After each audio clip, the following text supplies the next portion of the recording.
This episode is brought to you by Bellatoris Publishing, bringing stories to the world that last forever.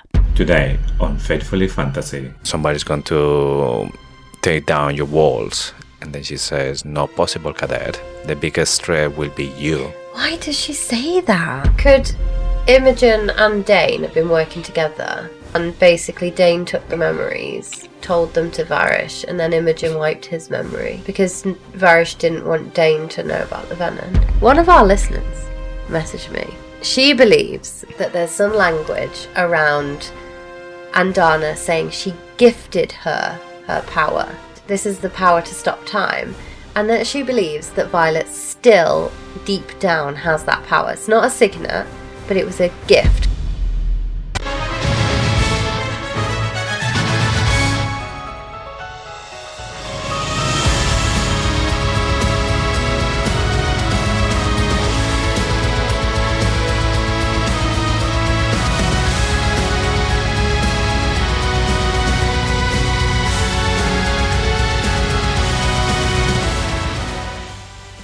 Hello and welcome to Faithfully Fantasy. The husband and wife podcast talking all things Iron Flame. I'm JC. And I'm Sean. And we got you covered in the run-up of the highly anticipated release of Onyx Storm as we wrap up our deep dive of Iron Flame. Join us as we walk through chapters 59 to 61 today of Iron Flame. We are so ready for Onyx Storm. But also we are not ready at all. We're not ready at all. Before we carry on, just a spoiler warning, all Empyrean including bonus chapters and promo content for Onyx Storm. And let's face it, probably Harry Potter as well. We are the Empyrean Harry Potter crossover podcast you did not know you needed. Oh, and Star Wars this week as well. Oh, Star Wars spoilers. Yes. Also, we have some exciting news by popular request.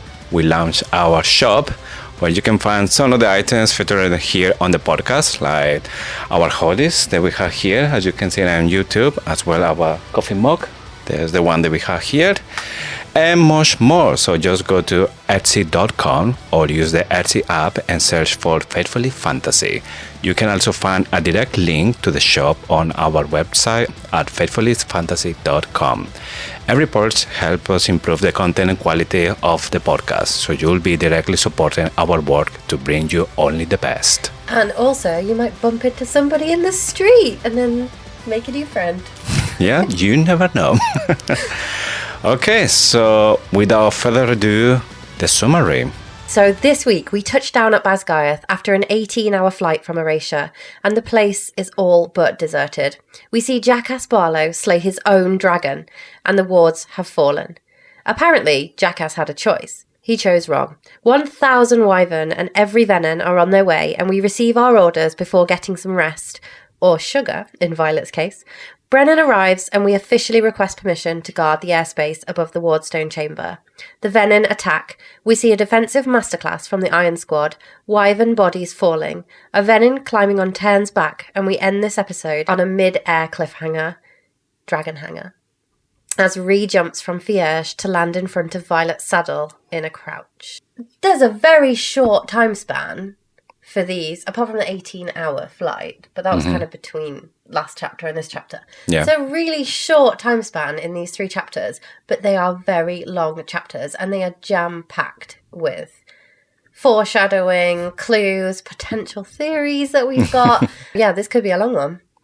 Yes, there's a lot to talk about in these battle scenes. Like you said, there's a lot of foreshadowing for this book by the other chapters, the one that are coming, and potentially some Onyx Storm as well. Yeah, or books 4 and 5 as well, because we always forget about those. Yes. We won't get all the answers in Onyx Storm, sadly.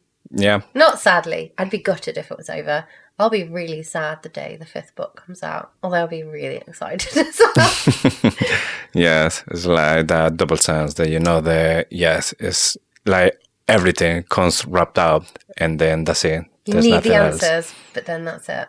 Yeah. Yeah. No more adventures with the riders. Yeah. So chapter 59.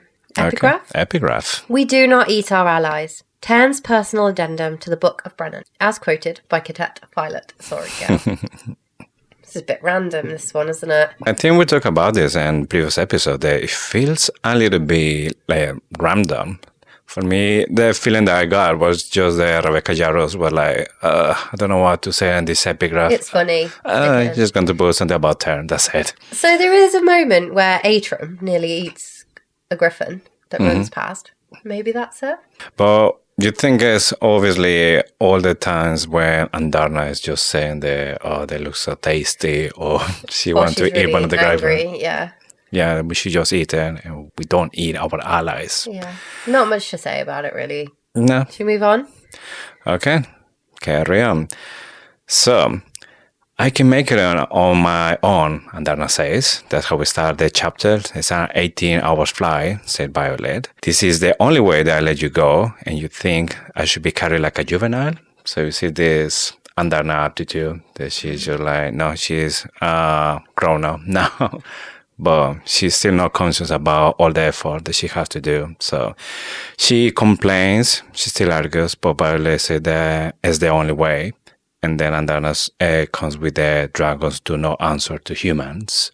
No, but they do answer to the elders, Tairn says.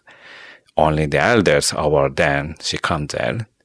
And then Violet like, sure, I'm going to ask to call that really quick. Perhaps here's when it called like the first hint with Andarna. I will be the eldest of my own then. Yeah, so there's foreshadowing there of Andarna being the head of the 7th den. My question is she really the head of the 7th den? So we know on the French blurb, for anyone who's not seen, the back of the French Onyx Storm alludes to the fact that Violet will need to go and find the 7th den. Yes. So, and that's an official published blurb. So we do know there are more of the 7th den. They can't all be younger than Andarna. Surely, they can't all be juveniles. So will she be the head of her den? Or how would she take it when would she be elated that she's got a family? Or will she be like, oh, I've got to wait longer to be the head of the... For me, there's two questions that comes to this.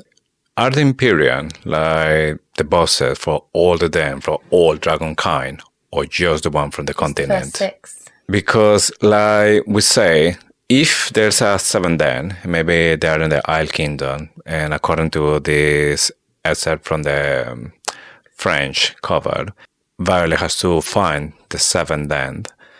So this could be that maybe the Empyrean knows there's a 7th den, maybe they don't want to be part of the Empyrean anymore. Or maybe there's rumors there's a 7th den in the Isles and she need to go and see if that's true and need to find it. Yeah. But why? To build the ward in Erasure? Because we suspect that Andarna can do too. We suspect that that's the lie. Yes, within they just need go back to Varrish to do all the process, but this time with Andarna. The only thing that I'm not sure about is the diamonds that are in the stone, because Violet said there's some diamonds, and the one from Basgayath. So I don't know if that makes a difference as well. Maybe that is the symbol of the 7th den or something, but why diamonds? I don't know. We'll get to that bit. Violet says she'll go speak to Coda, as you said, and Andarna doesn't correct her. And that's worth pointing out because Andarna could very easily at that point have said, well, you know what, Coda isn't the head of my den. I am a 7th den and I'm the only one. But she doesn't correct her. And that's kind of, we find out later that's because it's secret dragon knowledge. And if Violet doesn't figure it out herself, she's not worthy of knowing it. But Andarna virtually says it. You just wouldn't, at that time, even though Violet is very intelligent, you just wouldn't put it together because you've grown up knowing there are only 6 dens. Yeah. And the thought of having a 7th den is just unthinkable. Really, she started to see there's something weird about Andarna, like the colors changing or the kind of things. But she always thinking, well, I've never seen a young dragon before, so I'm thinking that it could be this. So you can't blame everything on her because everything about feather tails, and then when they start to grow, all of that is new for Violet. So she doesn't know. She doesn't know if that is normal. She doesn't know if what to expect. And this is something that Andarna is playing with. Yeah. Okay, so we have Marin coming to talk to Violet. She's saying that she had the Congo, But the problem for the Flyers is if they go under the walls of Basgayad, they won't be able to wheel. Plus, they had to fight Venin, and more likely as well the people from Basgayad. So it's not like... Well, the wards are going to fall, but no one actually does preempt that. Yes, so there's not a great combination for the Flyers. But she given a little help. She gave out some of her weapons to Violet. Then Xaden's arrives. The assembly won't budget. Xaden said they won't fight even when the hatching ground are on risk. They think they're wrong. Then nothing's going to happen in Basgayad. It's not like we're taking the first years, Rhys says. Which is bullshit, says Arik. Mm-hmm. And I think he's completely right because he is the prince. He should defend his own kingdom. And I was just wondering in what point it comes to this like, okay, I'm a cadet, but I'm a prince as well. So he's not told anyone. I know that that's something they need to keep in secret. But at the same time, come on, if you don't do anything, you might not have a kingdom to come back. And you're doing it for the people of your kingdom as well. Yeah, it also kind of... If the dragon wants to go, the dragon will go. Mm-hmm. So they end up going anyway, so there's not much point talking too much about it. But I do agree with you. He does have more right than anyone else, and Violet does say that, doesn't she? Yeah, true. But none of you are going, Brennan starts. And then Violet says, you'd rather stay here knowing that there's every chance that Mom will die. And Brennan said, well, she had no trouble sending any of the three of us our death. So again, Brennan talking about this General Sorangel sacrificing their own children. Yeah, what is this about? She must have sent him to the front lines, or there must have been... The reason Brennan keeps saying it is that he thinks she sent him to die. So she either knew something, or she thought he could help, or... Like, the Amenda wouldn't necessarily be on the front line. Could be as well the fact that not many people knew about Venin, or they were fighting against Venin, but she knew. And then she sent all his squad or his team to fight against Venin when they knew anything about it. So they had no chance of winning. And maybe that's like how Brennan taken. They were just sending to die. Yeah, but that doesn't seem like Sorangel. That doesn't seem like a Lilith thing to do, considering she's so intent on saving her children. Yeah. Anyway, yeah, it's weird. So, Xaden tried to separate Violet from her squad. Rhys says, second squad flag section 4th wing will remain intact. So, Violet stays with them. She doesn't want to... Something happen at the same as a reason when everyone just go to separate ways. They want to stick together. Also, Violet says to Mira, it's the same for you. You are welcome to join us, but I'll stay with my squad. So they're flying away, going to Basgayad. They don't find anyone around because everyone going to Samara. Then when they're getting close, Tairn is the one who said the answer is in the veil, which means the General Sorangel is there as well. Mm-hmm. So Tairn says to Andarna that once they start to get closer, she needs to go to the veil, and then she needs to try to hide.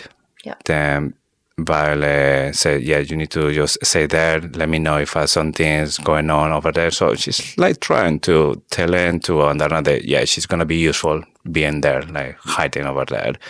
But Andarna is like not taking anything. No, but Violet gets pissed off with this type of behaviour. Violet is being Dane for Andarna. Andarna is she's an adolescent, but she's a dragon. And she'll shortly be breathing fire. She just slayed another dragon, for God's sake. Like, Violet's being a bit Dane here. She still had like this mama instinct or something. She still sees Andarna as a baby dragon. But this baby dragon has been already in a few battles. I know, and she's a dragon. She's going to get... Andarna's not going to like Violet if she keeps treating her like this. Yes, and actually you can see that Andarna had that attitude as well that Violet had at the beginning with Dane. There's like, no, I'm a dragon. I know what I'm doing. Yes, so it's exactly the same situation here. But Andarna is not taking it, and she only say, I will be where I'm needed. Yeah, there's a theory here that Andarna can see the future. I am convinced that Andarna can see the future. There's so much throughout the whole of both books and before the books that suggest that she can see the future. So she knew when to hatch. She heard the elders talking about the general's daughter.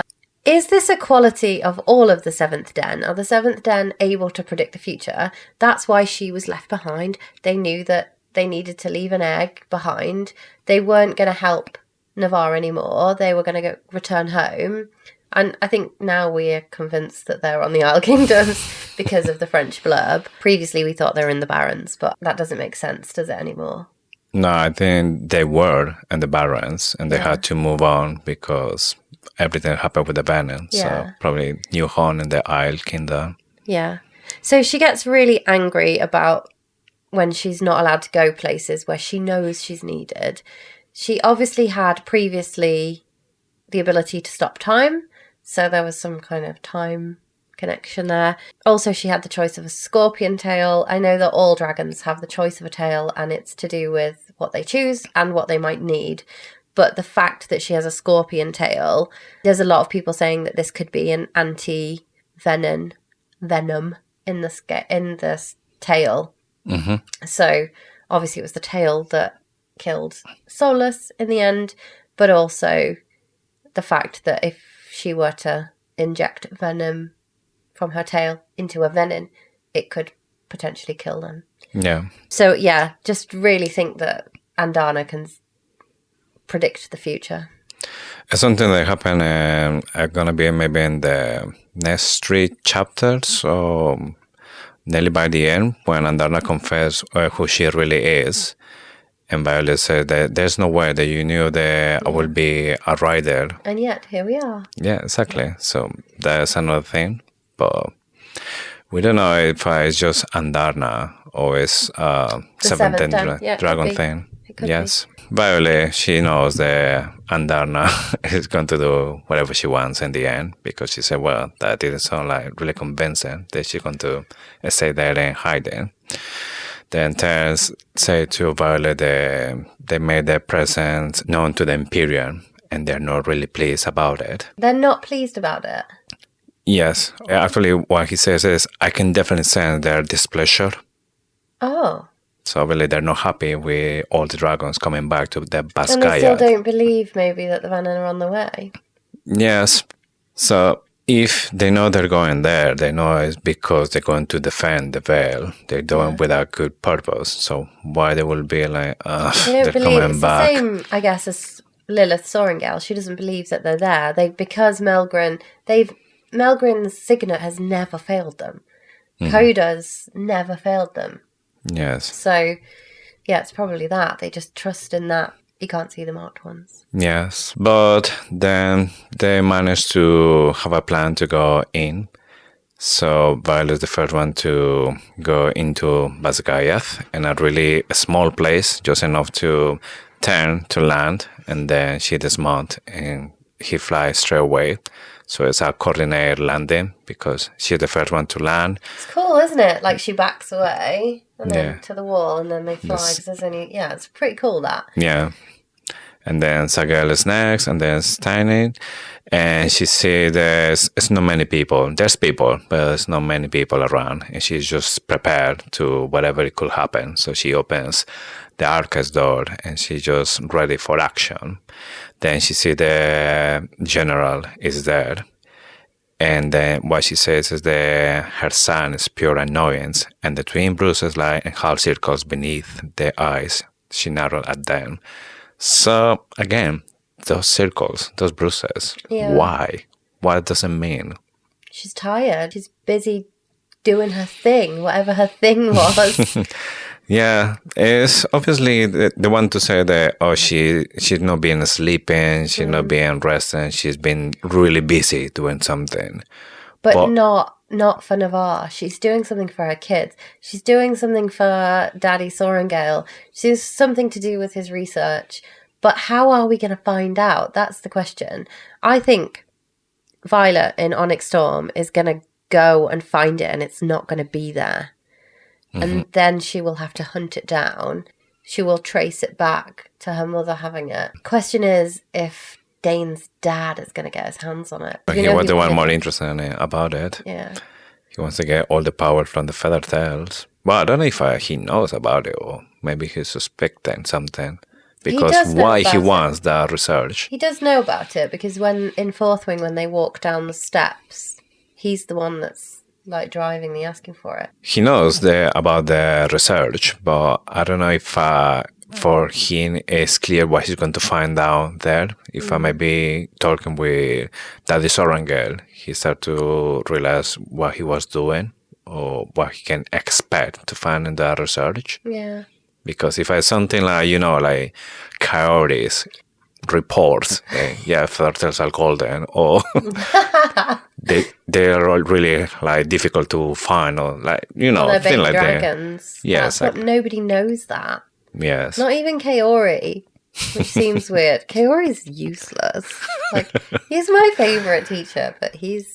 Yeah, it's just like he's not making the money worth as a professor. It just feels like he's like half a job. He leaves his book lying around. We've joked about him before, but nah. Yeah. Well, the general says like, really, Violet, you couldn't use the front door? And then she is the one who says the battle you're expecting is not going to be in Samar, it's going to be here. Yeah. Somebody's going to take down your walls. And then she says, not possible, Cadet. The biggest threat will be you. Why does she say that? Yeah, I was thinking about it as well. Is it just because maybe she knows that for Violet it's really difficult to control her sickness, and she might be, I don't know, throw that lightning by mistake to the ward and destroy it? Or there's something else that she knows about her own daughter that she thinks that she shouldn't be. The Venin in the dream says, you will tear down the wards yourself when the time comes. Does Lilith know that? Yeah. Does Lilith know that that is a thing? She must do. That, for me, that one line it ties Lilith into knowing more than she should. And I don't know why. It's really suspicious. She said that the real threat or the biggest threat will be you. Yeah. And like, why? Yeah, also, like the fact that the Venin says that Violet needs to would tear down the wards herself, that would mean she would kill a dragon. Because that's what you have to do, isn't it? You have to get dragon blood on, unless it's her blood. But then if she... Yeah. Well, we believe that because it's what happened, that you need to turn down the fire with dragon blood. Yeah. But we don't know what will happen if you try to attack directly to the stone when it's still in flames. It will be still destroyed, or it's protected by the flames. What will happen? I don't know. But it's weird. However, Xaden is the one who say, just let us check, that your daughter won't do anything to go against Navarre. And then she was like, yes, I know exactly how my daughter is. So if she know why she say, she will be like the biggest threat for that. So well, I think Lilith is not getting much sleep. She's not saying things that make sense. Yeah, so you see there's like a refusal here from the general that she doesn't want to do it. And then she says something like, you should be just considering a fortune that you're still alive just for being here and we're not attacking you or do anything. Yeah. And then Mira is the one who said, I think it's more because you have no people here. But she said, yeah, like, actually, how many riders you have here? Because I'm not counting like the healers or the people from infantry. It's just you, isn't it? And what, Carr? Professor Carr? Yeah. He's not that powerful. How he got that job, I do not know. Mira said, if you don't take us to the walls, we will just go by ourselves. Yeah, because Dane knows. Yeah, so Dane is the one who goes there and say, my father showed me where they were last year. Yeah, we already talked about this, didn't we, last week, but... Yes. So when Dane was just a squad leader, he knew where the wall was. Yeah. Nobody else knew about it. It's because it was his job to take down the wards. Yeah, we said this in previous episodes, so Yeah. we're not going to talk about it again. But yeah, once Lily said, oh, well, Yeah, there's no choice for her. Yeah, so so- she goes. by all means, let's inspect the walls. So yeah, they had to go. Then Tairn said the crowd is worried because it's detecting there's something around. There's rooms, is what Sagel says. And then Violet's like, yeah, but Baskaya, there's building rooms, so it must be that. And they're saying, no, it's not that, it's something else. It's detecting the same energy as what was at Ressen. Yes, this is something that we will see, and the chapter is coming after this, I think. Yeah. So we'll see it in this episode. Yep. I was trying to think about whether we got any further hints in Garrick's signet, because I'm obsessed with that in this chapter, and it doesn't feel like we did. It feels like this rune tracking is Crod's power. I'm like extra sensitive to runes, Yeah. but I just wonder, why does he have to have control of the dorms with Devera? So Tairn confirms that Garrick and Devera are in place in the dormitory. Mm-hmm. Why do they need to be there? The thing that is not clear is if are we talking about multiple dorms or one, a specific one. Well, I just assumed it was the Rider's dorm, but maybe it's like high up. For me, it's just foreshadowing for something else. Because after this, Gary is talking with Xaden, but we'll see this in next chapters. But definitely they were in a mission. So for me, the interesting thing will say like which dorm was. It was maybe the General Sorangel's dorm looking for something specifically, or some of the professors. Could be. What will be between Garrick and Devera looking? Yeah, what were they looking for? And does this maybe allude to the fact that Garrick's signet is finding things again? Yes, I mean, this is another thing about Yeah. Garrick being useful finding things. Yeah, maybe. I wonder what they were trying to find. Anyway, maybe we'll find out in Onyx Storm. I think it's going to be another situation when, like, when Radok said, I found this in the general's office. That, Yeah. like, there was something about it, and then you don't mention it until later on. So I'm sure it's going to be something like this. They're going to see the wardstone. So they're going to the base of the star wheel, and there's nothing there.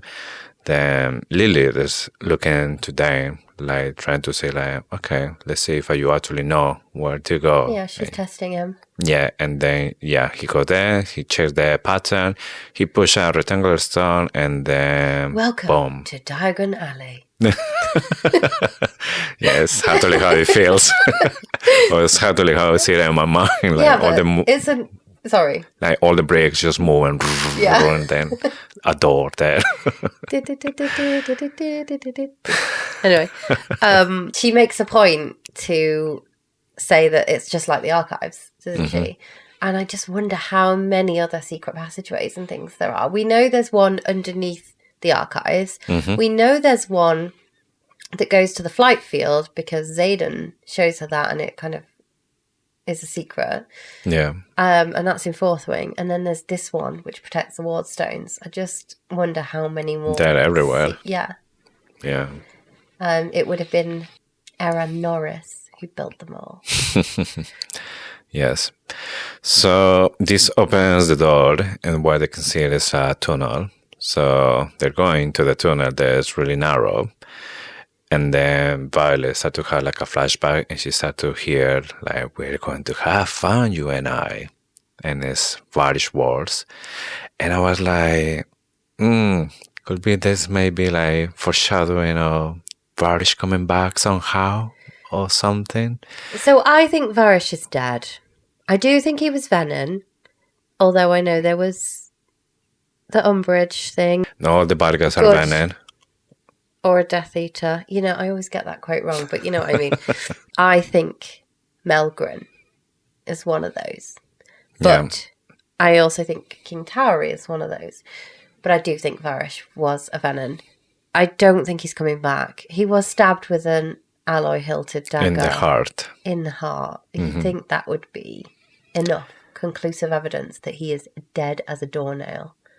Yes. The only way that will happen that he's not dead is if I maybe that dagger run out of magic and was just a normal dagger. Because the world Varrish possession for a long time, for at least a week. The alloy has magic, and that's the way they kill the venom. So, but they've only got like 1 or 2 good stabs in them, haven't they? Yeah, it will be. I mean, it will be like a credible return, but at the same time, it's like, oh come on, it's like nobody dies in this story. It's like you sitting down and then coming back, so it's a little bit risky from like an author point of view. If you say that somebody's there and then it's coming like back. Prison Break season 4. Spoiler alert. Yeah, we didn't mention this one at the beginning. This just came to me. I remember everyone like somebody's head was in a box, and then all of a sudden season 3 is coming back. He was alive. What? No, even the main character. There was season 5. Season 4 he died, and season 5 is coming back. That is a major spoiler. I just had some random person's heads in a box. But I think there are some people in Instagram, they're like saying this as well. They're like, oh, what about if this happened? Yes, but I don't see it. I get it, because he was such a good villain. Like, he was awful. Hated him. And he died so quick as well. Quickly. Yes. End of part 1 of Iron Flame, he was gone. He was only there from the beginning, so he was there for less than half of the book. Yeah. And I get it. It does feel like we didn't get enough time to really hate Varrish. Yes, like Varrish will say this was a little bit anticlimactic. Yeah, and you don't think Solus is dead, do you? So, well, Solus wasn't dead after Varrish died.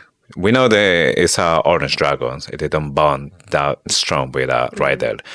But, I mean, how many years he was with Varrish? Because Varrish was a rider for, it's going to say at least decades. Yeah. And even after decades, you don't bond that much with the rider. So... Yeah, but also, if Varrish was Venin, there might have been some detachment there as well. Mm-hmm. Like Jack and Bade. Anyway, so Xaden says he'll set the interrogation chamber on fire before they leave. This made me think of the excerpt from Cosmopolitan. So we know that Jackass Barlow was in the interrogation room, the same one. I think they will set fire to the interrogation room. I think they will. That is something that Xaden said he would do. I think he will do it. Question is, will Jack Barlow be in the room at the time or not? Will he have been rescued by his Venin friends who came to rescue him in that scene that we got from Onyx Storm? So maybe Jack saw Xaden's intentions and now he's asking for help. Yeah, and he's just going to set fire to them. Yeah, they go into the wardstone, and then it's Mami Sorangel the word they say like, see the guard.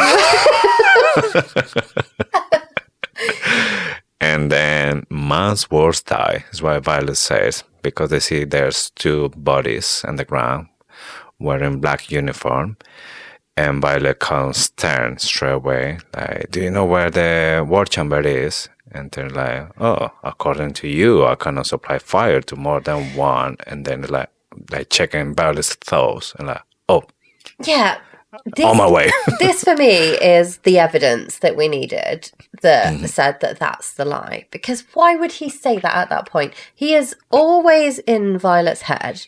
He knows she's going to the wardstone chamber.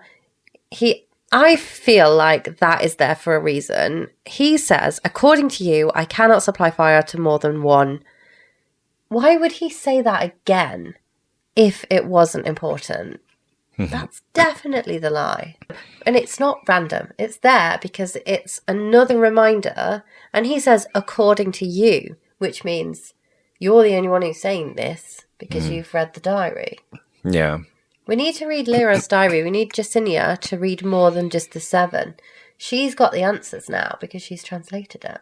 Yeah. Tairn is on the way.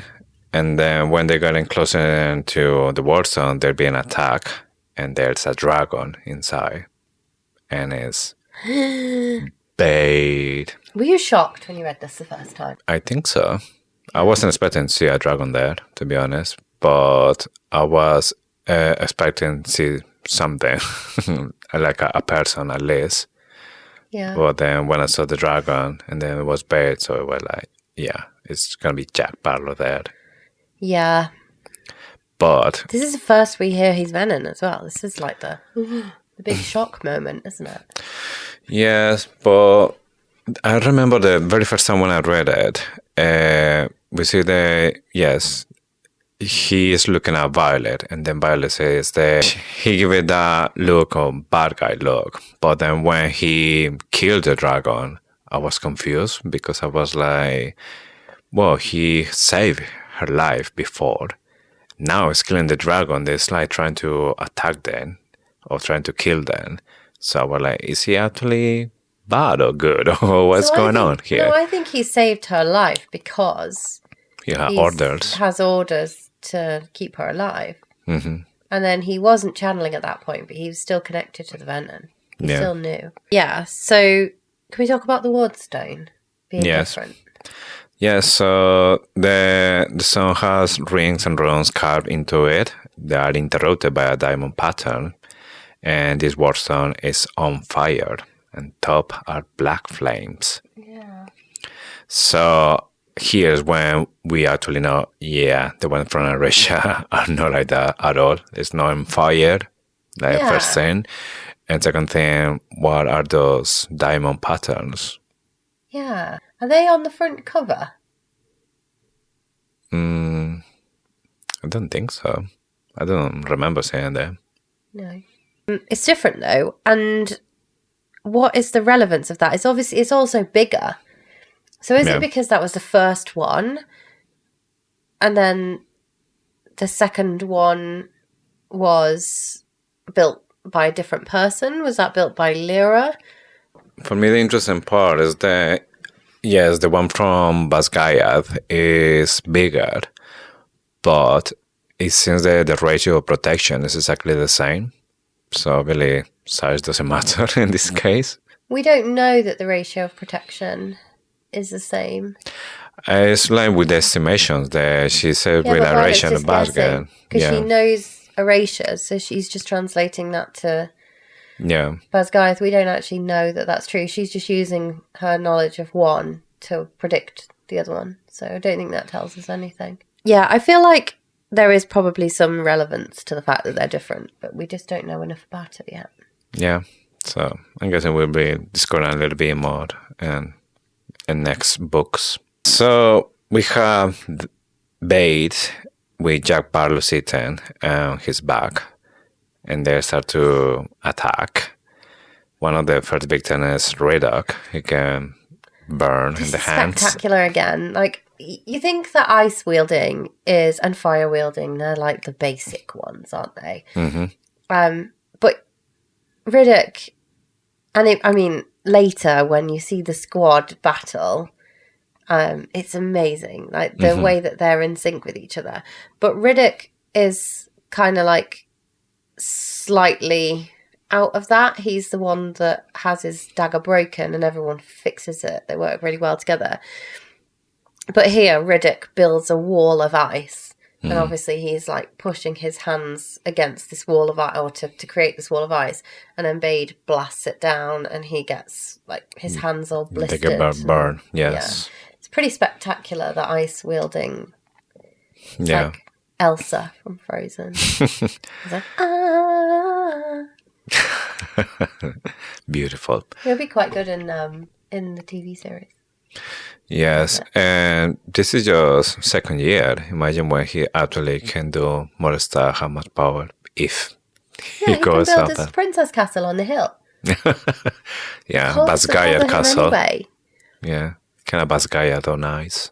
Yeah. Baz Geis. Basgay's, yeah. Do you think he's going to make it to graduation? Yes. Do you want to? What do you think? I don't want him to die, but we have the same kind of pattern of Liam, don't we? Yeah. He got the arrow in him on the way up the cliffs of Draylor. I cried Every time I read that bit, I cry, even though I know he survives. I'm just really worried for Riddick. And then we have lots of excerpts from the interview with Rebecca Yarros in London, where she makes us feel like Riddick's not making it out the series alive. But I do think he'll make it through Onyx Storm. I hope he does. And the more I'm saying this, I realise he probably won't. But she said, this is war. We lose our friends in war. And we know that Rebecca comes from a military family. She's lived that. She's breathed that. Yeah. And making it, to be honest, making it through a book when not enough people die does make it unbelievable. Like, you just don't believe it. Twilight is a prime example of that. I think I've said this before. Yeah. So we do need to lose some people. Just don't want it to be the squad. We start to see that in each book we look like somebody that is like important character. And Fort Wayne, with Leon, with Iron Flame, Lilith, Sorangel die. I think it's going to be Mira. It's going to be Mira. You think? Yeah, because it's a protector, isn't it? And we've seen in Iron Flame Mira protecting Violet a couple of times. So obviously she had the shield. Then she does it from a distance by sending Xaden home from the battle because she's protecting Violet. So there's several instances where Mira has taken the place of Liam in Iron Flame. She's not there all the time, but she's protecting her. I think Mira's gonna die. Oh dear. Yeah. Sorry, Mira. Yeah. I still think it's gonna be Riddick next. Do you? For me, he has like all the tickets for the. I know. He's also, I mean, he's the comic relief though. Where would you get the comic relief from if he goes? Maybe that's what you've got to get rid of. Yeah, because Onyx Storm, I think, is gonna be like really serious. Yeah, really dark. So I think that's gonna be like one of the indications how dark this book is gonna be. Oh God, you've convinced me now. After I said that out loud, I instantly regretted it. Yeah. Oh, Riddick. So for me, he is gonna be next, and hopefully it's not gonna be more than one from the squad. It's gonna be maybe just this one. But with Rebecca Yarros, you never know. It can't be Sawyer, because poor Jacinia. I mean, Sawyer, if something bad happened to him, I think he will turn into Venin or something like this. That maybe he's not able to be a full rider because with a metal leg or whatever, he can't like move properly, or he can't land, he can't jump. He's going to be the hiccup. Yeah, that's what I mean. If something like that happened, that he's not like a proper rider anymore, and maybe he start to be like feel left out. Yeah, that everyone is like giving the back. You can see it already in that excerpt from Onyx Storm, can't you? Where he's like, just in the stay hospital. Here then. Yeah. And Rebecca Yarros said that she's putting a lot of effort in this character, so we don't know if it's gonna be for good or for bad. Yeah. Right. Let's get to the wards falling. So Jack jumps from base, goes to the neck, and then he just stabs her with his short sword. And all the blood sprays from base throat got to the wardstone, and the flame just extinguishes. And the wardstone tips, and the stone crashes and cracks. Yeah, so that's weird to me because you'd think the flame would just go out and the wardstone would be intact. But actually it breaks and it cracks because it's got to take a little bit of time for Brennan to mend it. It can't just be like go in and raise the wardstone. So I totally get it's a plot device. It needs to happen. And bringing down the wards clearly needs a dragon sacrifice. But Jackass is totally in control at Bade at this point. And she's got opaque eyes. She is totally... It's a puppet. Yeah, a puppet, exactly. Yes. And Jack is pulling the strings. And then Violet noticed the humming stops. The walls have fallen. Dun, dun, dun, dun. Yeah. That's the end. And we go into chapter 60. Chapter 60. The epigraph, at its core, magic demands balance. Whatever you take will be recouped, and it is not the wielder who determines the price. Magic, a universal study for riders by Colonel Emmerzine Ruthhorn. So many theories about this. This is the crux of the book. I think this epigraph is, apart from obviously the ones about the one who commands the sky and all those prophetic epigraphs, this one is really what it's all about. You take something, magic's going to take it back, and you're not the one that's going to determine what it's going to take and what it deems equal for that. Yes. So one of my theories is Andarna will be the price, so Andarna will have to sacrifice herself, and that is why there was no seventh den dragon left at the end of the last one. I think Lyra was bonded to a seventh den dragon and a black dragon, potentially. Same as Violet.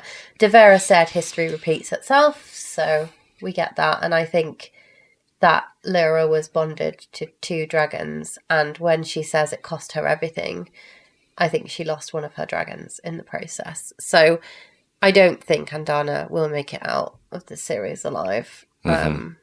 And I think it will be tragic and awful and traumatizing. But there we go. The other theory that I absolutely love and also hate at the same time is the all magic will be the ultimate price. So you destroy the venin, nobody has access to magic. And that means all dragons are gone, all griffins are gone, all riders are gone, because a dragon without his rider is a tragedy. A rider without his dragon is dead. And then this is the story of why we lost magic, why humans can't be trusted with magic, etc. Also, the fact that I am convinced that a siphon can restore magic that's stolen to the ground, I guess is for magic to determine whether that is enough of a price to pay. And I do think you see a parallel with that. And we will talk about it when we get to that scene where Sloane and Lilith have a moment. And Lilith's moment is over very soon. But yeah, I do think that a siphon can at least replace the magic. Whether the magic thinks that's enough of a price to pay is another question. Who determines the price? Just magic? The Empyrean? Well, we know the magic-like balance. So we're talking about is the all magic, the one who decides what is the price to pay. Yeah. But, like talking about the siphon, because the Venin is taking the magic from the ground, is used it for whatever he wants to do it as a Venin. So if you take that magic that is stolen and it's in the Venin's body, and you put it back to the ground, is it will take us the debt is paid, or because the Venin has used this magic for other stuff, that debt is not being There's fully... more of a price to pay. Yes. That's the question. Yeah, so that's the thing I was thinking.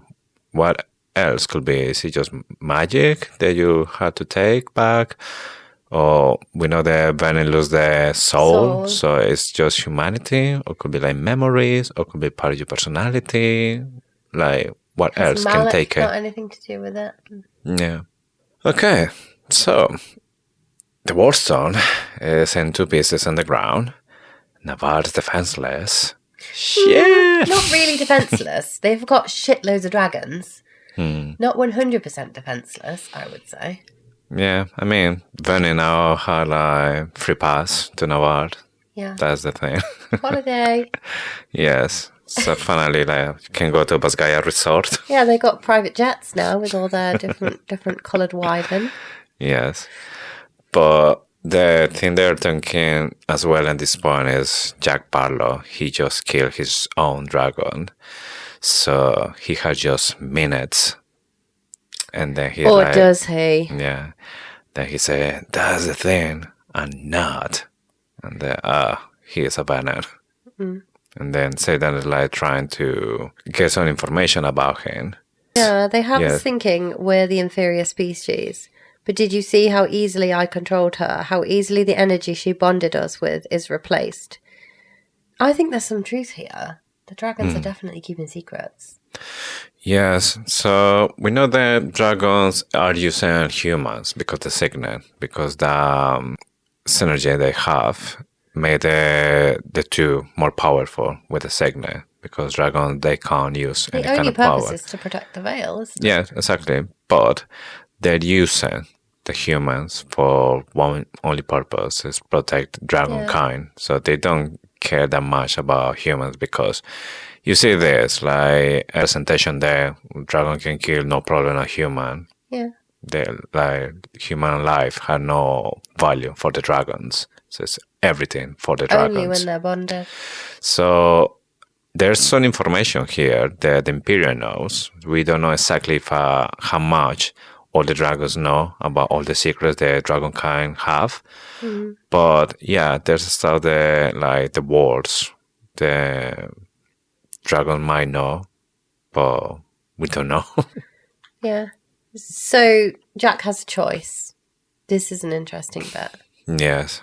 So Nolan goes there and says, Jack, don't do this. But it was too late. Jack He turned says, Venom. you're better than this. You can choose. And this is what makes me feel fine about Xaden. I feel fine about him. Because he's saying, do you really have a choice? He's saying they have a choice. Xaden is not going to choose to become bad. He's going to choose control, and he's going to use that to his advantage, and it's all going to be fine. And that's what I'm choosing to believe. Although this is where I know you're going to tell me that Star Wars isn't like that, and Yeah, so here's when my spoiler alert from the beginning about Star Wars comes along. So, Xaden controlling the Venom part. So this reminds me a lot about in Star Wars when Anakin, he was just getting to the dark side. So it's going to say the dark side is like being a venom channeling from the ground. It's like the equivalent about this. So in Star Wars, in the second movie, Anakin, he gets angered for one moment because there's some people that kill the mother. So he goes really angry and he goes a little bit into the dark side. Let's say he channels. Yeah, so let's going to say this is the first time where he channels.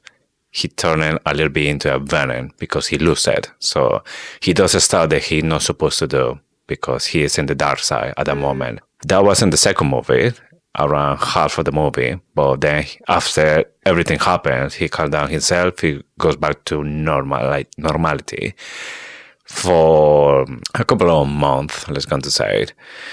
Then in the third movie, he started to freak out because he started feeling again that he's going to lose his wife in the same way that he lost his mom.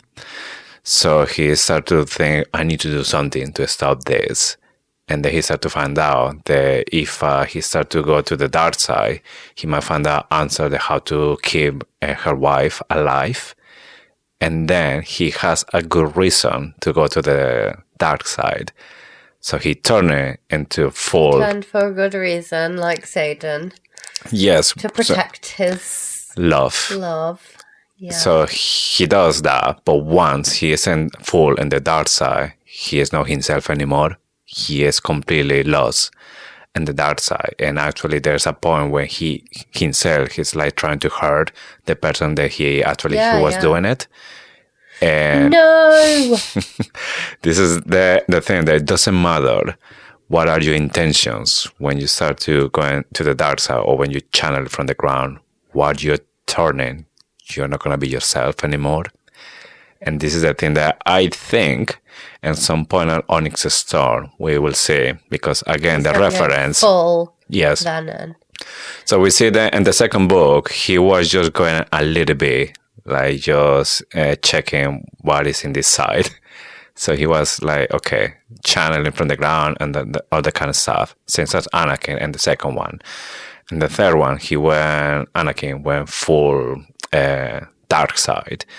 So I think maybe here we're going to have cliffhanger. There's going to be say that maybe going full Venom. And then it's like, we're going to like, shit. This is like, no, there's no turning back about this. It's going to be like, no, we lost Xaden. Xaden is now full Venin. There's nothing else to do. There's going to be the end.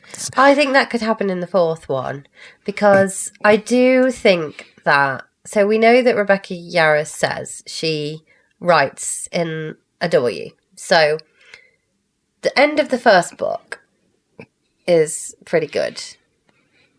It's like, a cliffhanger. Brennan's alive.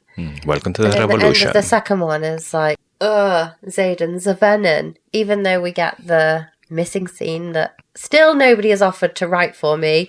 I would like one of our listeners to write that missing scene between Violet finding out that Xaden is Venin and then them just like sleeping casually next to each other. I'd like somebody to fill that gap for me. I hope we get that at the beginning of Onyx Storm. Mm-hmm. And also, when we went to see Rebecca Yarros, she was like, you know, they're pretty solid by the end of Iron Flame. I don't know what everyone's worried about. Mm-hmm. So, but it was a shock. It was like a bad shock. So I think we're in for a good shock at the end of Onyx Storm. Yeah. That's the high up point of the W. And then a bad shock in the fourth one and a good ending. I think maybe by the end of all this series of Iron Flame, we need to start to see like what we're going to expect from Onyx Storm and see who is going to be the one who's going to get it. Because for me, what I'm expecting is that, yeah, everyone is maybe thinking, oh, Xaden is going to be Venin, it's going to be Venin. So probably it's going to be the full book, nothing is happening. And then what is Violet's mission? I need to save him. So maybe she's trying to do something to protect him, make sure that everything is good with him. But then by the end of the book, like when you're not expecting, boom, he is full Venin. He was doing this digi stuff there. Now you think that, oh no, that makes sense what he was doing or why he was doing it. He's full Venin. And that's going to be like the cliffhanger. They're like, oh, we lost him. He just went full Venin. And then in the fourth book, there's going to be this little thing that Violet had that, oh yeah, I remember that my dad have a research. Yeah, I should have a look to that. Just I have nothing else to do here. I mean, I'm single now, so I have a lot of time. And then like, oh, look at this. It's the cure for the Venin.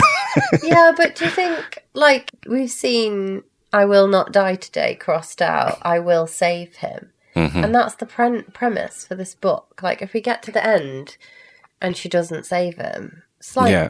Oh my God. I was going to do another spoiler alert, but it feels like Skyfall. Spoiler alert for James Bond Skyfall, which is a random one. You know, like, you get to the end of that film and you're like, oh. He failed. Yeah, failed. Mission failed. Yeah. James Bond never failed. Yeah, but that's the thing. I'm not going to say why he failed, but he failed. It's because it's something unexpected, because, like, yeah, it's the only job that you have. Yeah. And then, boom. But that's just my humble opinion. We will see what happens. I don't like it. Right, so Nolan wants to mend him. He's been trying to mend him since May. He's too weak to shield his intentions now.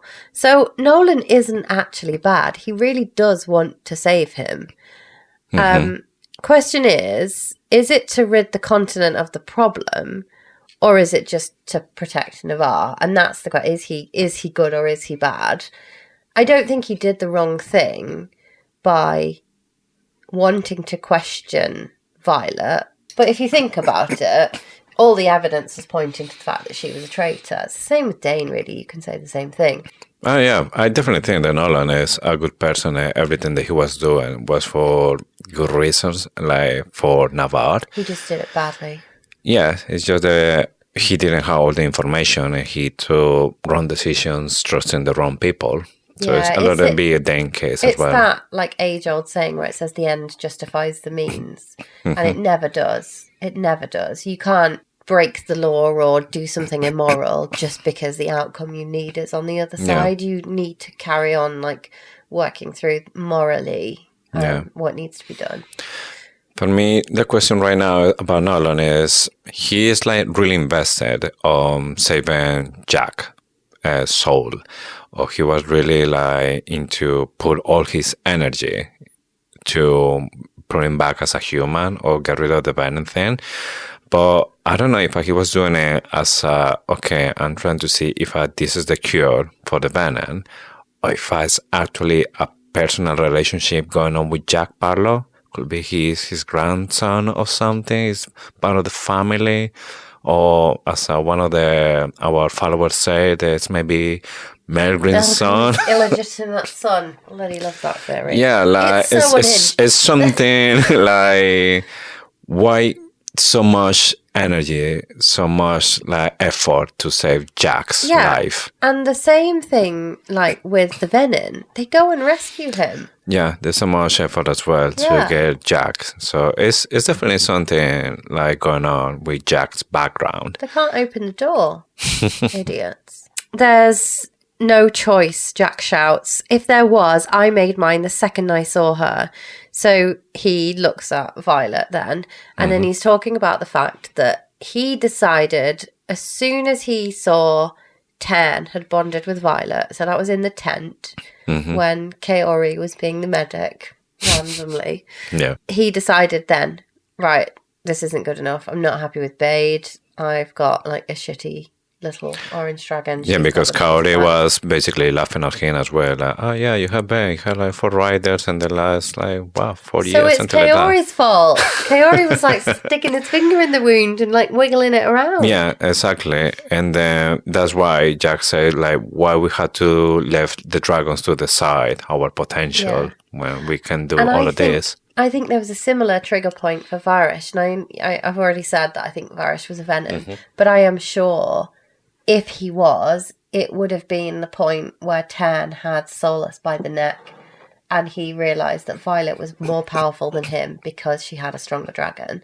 Yeah. And I think that would be a turning point for Varrish in the same way that Jack seeing Violet bond Tairn was a turning point for him.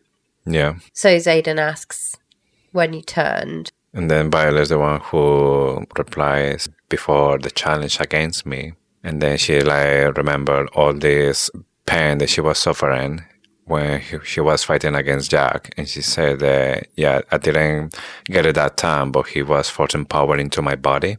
Yeah, and he says the wards don't block all the power, like the dragons want you to believe.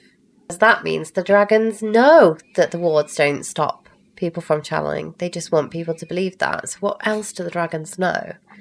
I was thinking about it because we say that the wards are like an umbrella, but how deep this umbrella goes under the ground? Because if you're a venom and you channel it from the ground, if you go into like a deep place, will the walls will cover that? I think the umbrella just touches the ground. But it says they can still channel from the ground within the wards. They can't use... They're not like full potential, but they're still... They can't use greater magic. They can use lesser magic. But they can still... Yeah, enough for survives. Enough to fool them. Who? Leadership? The dragons? I don't know. Must be the dragons. Yeah. But why do dragons want us to think that Venin can't... What is that about? And then it says... Make no mistake, we're already among you, and now we're free. We're already among you. So, somebody messaged me the other day, and several people have said it since. There was somebody in the comments talking about it as well. There is a theory, and I think it's a fantasy fangirls theory, that Second Wing are the, like, Venin core of Basgaiath, or of the Riders Quadrant. Because, and there's so much evidence, this is an awesome theory, and I was thinking... I was paying way too much attention to First Wing because that's where Jack is. But it feels like maybe Jack being in First Wing is just a red herring. So all the assassins that come, apparently they're all in Second Wing. Every time there's like something bad happen at Second Wing. Amber Mavis was in Second Wing. Dane transferred from Second Wing. So when Xaden wanted Violet in his wing, he moved Dane out of Second Wing into... And I was convinced that he came from First Wing. It's a really good theory. I'm excited to hear if it's true, but I'd not thought about it. And there's a big theory going around that Second Wing is full of venom. I mean, it makes sense that Colonel Athos, he's the one who is like recruiting. He is the one who is like investing a lot to get new cadets to turn into Venin for his personal Venin army. So it makes sense that he is more than one squad or one Why is Jack wing. in first wing? It could be anything in the end, Yeah. but they're more focused or they have like more people or more structured, I would say, Yeah. than second wing. And they're the only ones that didn't send any leadership to Erasure. Mm-hmm. So there's no second wing leadership Yeah. at Erasure, which is interesting. It's a really cool theory. I just missed it because I was so obsessed with the fact that Jack was from first wing. Yeah. So yeah, it'd be really good to see if that comes true.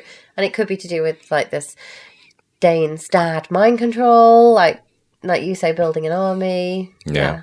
Really cool. So this is a weird bit as well. Jack says, "I'll never know why it's you he wants. What the fuck makes you so special?" And then Tairn says, "This changes everything."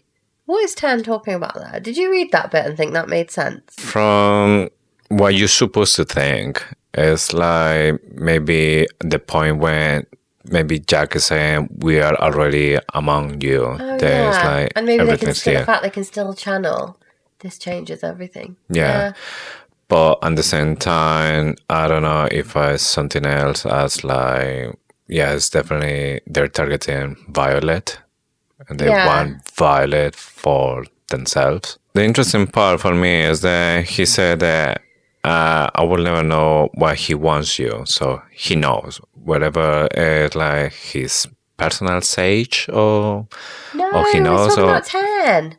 Surely. I thought he was talking about the Venin. But he's literally just said the reason he turned was because of Tairn. I wonder, maybe I'm the only one that thinks that. I just assumed he was talking about Tairn because he's like, I'll never understand why he wants you. And that's why he turned, because he wanted Tairn. No, I thought he was talking about his sage. He might be. Yeah, a completely different point of view in this one. What the fuck makes you so special? Oh yeah, I thought he was talking about Tairn. Mm-hmm. Well, let us know in the comments who he was talking about. Was he talking about the general, the sage, or was he talking about Tairn? But then Jack is the one who said that they're coming. It's coming with a horde of greens. They're all coming. Right, so let's talk about the different fire colours. So we know they have blue fire. Mm-hmm. They have green fire. Green, yes. And then at some point there was like a red cherry one. Was there? Yeah. Okay. So are they created following the death of a dragon somehow, like at the hands of a Venin? Mm-hmm. Or we're seeing that they're linked to dragon colours, aren't we? Because we know there's blue, we know there's green, we know there's red. Yeah. I don't know. Is it to do with the fact that they've been to the old hatching ground and done something there, like channeled the magic, imbued the stones with the magic from the old hatching grounds? But we don't know where the blue hatching ground is. We suspected that was Corden because of the link with royalty. Mm-hmm. Green is Navarre, so have they been? Don't know. There's something. I don't think we know. Yeah. Or are they just created by different levels of Venin? Like the higher up you are, the different you have a faster dragon, and the green fire ones seem to be the fastest, which is not a connection that we know that green dragons are famous for. Green dragons are famous for their intellect, their intelligence, not for their speed. So there isn't a direct link between the green dragons and the green fire wyvern. Yeah, I think what is in the wyvern world is going to be completely different scales or way to differentiate one from another one. Yeah. But the only thing that we know about the wyvern is that they created it from a stone, from an onyx, with a pattern or with a rune that's so complex. I don't know if it's because the rune has to be something to do with this, or is the stone that's coming from a specific hatching ground or something. But it's definitely something about colors with wyverns as well. Yeah. And they seem to be tracking the colours of dragons. Yeah. So hopefully somebody has a theory about this and they will share it with us because we are a bit clueless. Yeah. So I wanted to talk about Dane's forearms. Yes. So Dane runs for Jack. It's like, what are you doing? What I promised. Whatever that is. Like taking down the wards. Yeah. He gets a matching set of grey handprints burned into his skin in the same place where Jack grabbed him. I totally missed this. I've read this book so many times. I missed it until reading it after reading the excerpt we got from the Onyx Storm in Cosmopolitan, where Venin can literally drain the power from people. And that is what he was doing to Dane. Yes. We know that Nolan can do nothing for Dane because either Riddick says later, doesn't he, that they can't do anything for him. Not sure if it's because it's an unmendable wound or because Nolan's too exhausted from trying to mend Jack over and over, which is what Violet says, I think. I wonder if Dane's signet will be affected. I wonder, what does this mean for Dane and Onyx Storm? He's been partially drained of power. Is he a weaker rider or what is... Doesn't have any streak or grey hair or anything, isn't it? It's just the hands, the arms. Yeah, interesting. We don't know if it's actually like taking first the life, the power, or everything counts at the same time. So Xaden withdraws his shadows, allowing Jack to crumple to the floor, then leans over and cuts away Jack's first wing patch. Is that normal behaviour? I found that a little bit weird, to be honest, because for me, this kind of behavior is from somebody that's like really proud or be a part of the army or be part of something like this. And then when you see somebody that's doing the opposite of what you represent, you say like, you're not like worthy to carry this. But Xaden is not like... He doesn't like wearing patches. Yeah, he's not part of Basgayath anyway. Yeah. He is part of Aracia. He has his own revolution going on. So I found it like weird he's doing this. Unless then maybe it is a military thing. Maybe like if you're a traitor, you get your patches cut off. Unless then maybe he's trying to analyze the fabric to find out something about him or like clues about where he's been, with who or... But again, something. this is another... It's definitely confirmation that he was in First Wings. It's like drawing attention to the fact that he was in First Wing, which is why I didn't spot the Second Wing thing, I think. I feel like we're supposed to be drawn to First Wing there. Yeah. Xaden is the one who just make Jack unconscious. Then it's Nolan who wants to comes to pouring the vial. He knows what to do. Yes. And then it's then the one who asks to Nolan how many riders you have here or how many cadets. And it's Mami Sorangel, the one who replies 119 cadets. And then is the one who said, well, I saw his memories is not going to be enough. He said that they're faster than dragons. We had 10 hours, maybe less, and then we are all dead.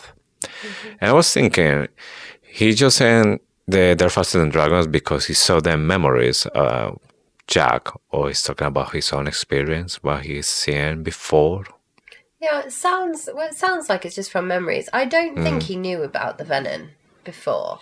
I think his dad kept him in the dark on that. Well, Xaden said that he had like a true epiphany when he found out about the wyverns. But at the same time, when he was like talking with this, like, yeah, they're faster than... Could Imogen have been wiping his memory? So could Imogen and Dane have been working together? And basically Dane took the memories, told them to Varrish, and then Imogen wiped his memory. Because Varrish didn't want Dane to know about the Venin. We know that the two have been working for leadership. Yeah. But I don't know if they've been mixed and then like working together. Like he found out what's going on first and then Imogen just wiping the memories. Yeah, but is she wiping Dane's memory? That's the question. Definitely she's been wiping like Violet because they said a couple of times that it's just like weird. This stuff that happens. Yeah. I'm like really, really on to Imogen in this next chapter because someone said to me like Imogen, Mira, Bodhi and Garrick just seem to disappear from the end. They're definitely active in this next couple of chapters, so but I'm just keeping an eye on it from now. Yes. Okay, so half an hour later, there's a battle brief, and then Body is with Xaden. Garrick as well is there talking with Xaden. Xaden is just like, as always, with their arms crossed in the chest. Violet was looking at him. Xaden noted that she was looking, so he looked back, giving a wink.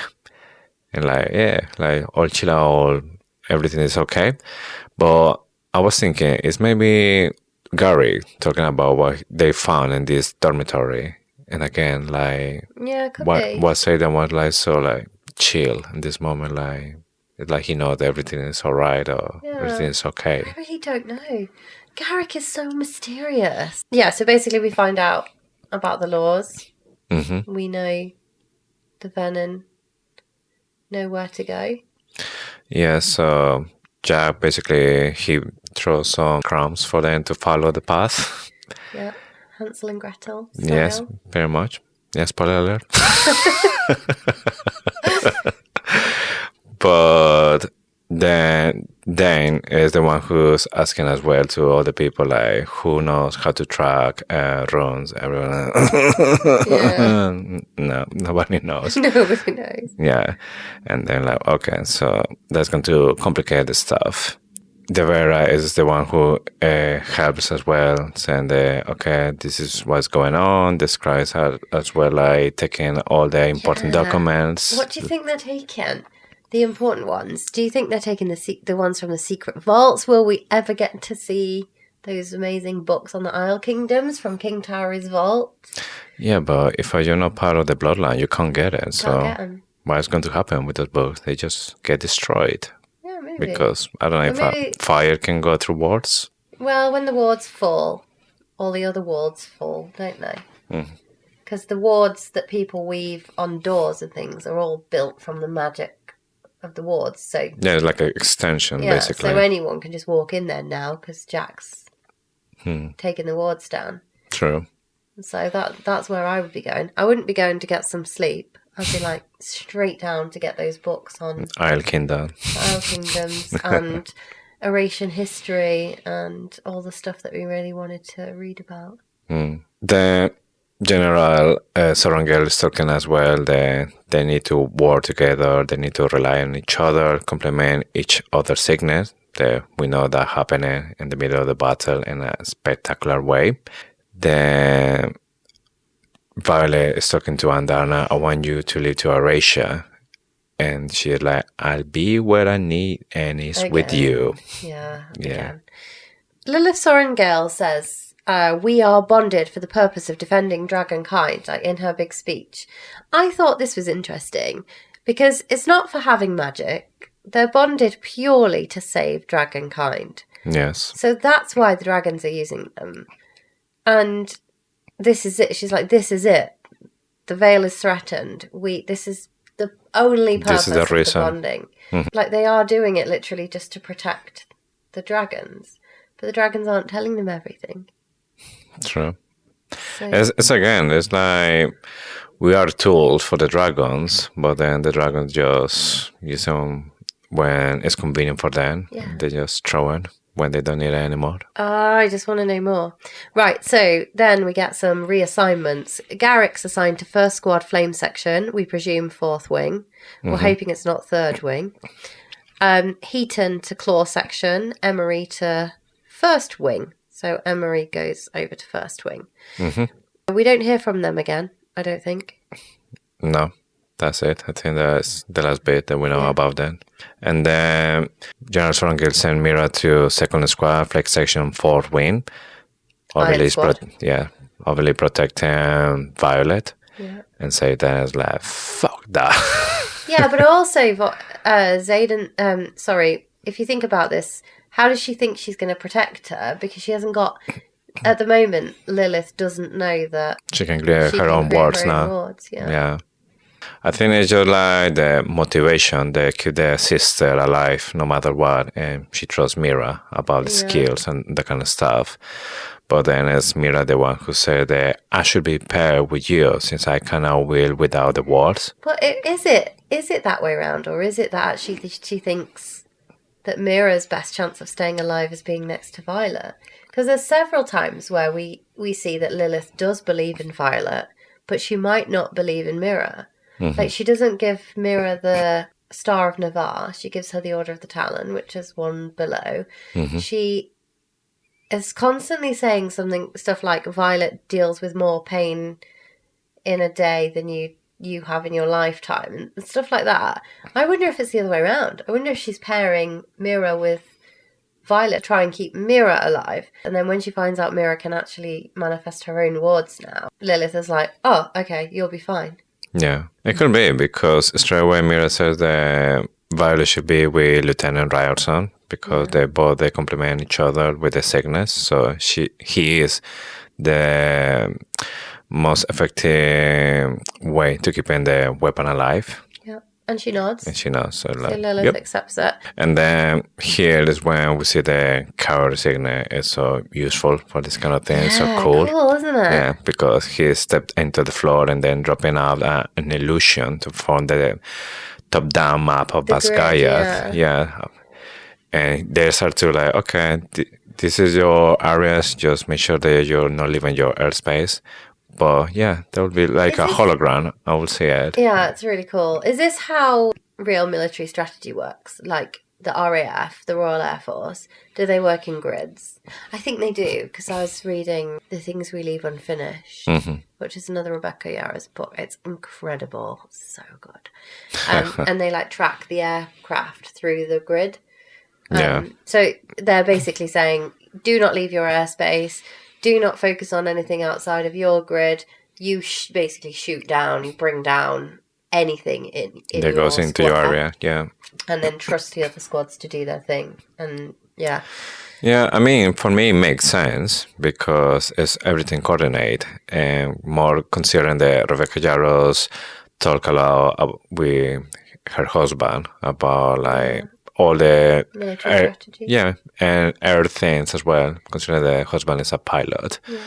So I'm pretty sure that he will be like, what would you do in this case? And we do this. Oh yeah, I'm gonna put it there. Yeah, exactly. It's so cool. Yeah, we get some really like funny comic relief in this chapter, especially when they keep speaking out, and Violet's like, it's a mistake to leave the wardstone. And then Lilith says, why is it only my daughters that speak out of turn? And Mira's like, we get it from our mother. Which is good. Yeah. But yeah, Violet is really into the it's a mistake to abandon the wardstone. And the mother said, yeah, your opinion is not. And then she was like, oh, so you're going to assign a squad for that? Absolutely not. This is being not, but wrong. Yeah. So they get some sleep, which makes sense. I mean, I don't know if anybody would actually get some sleep at this point with the fear of what's about to come, but yeah, they need to be rested.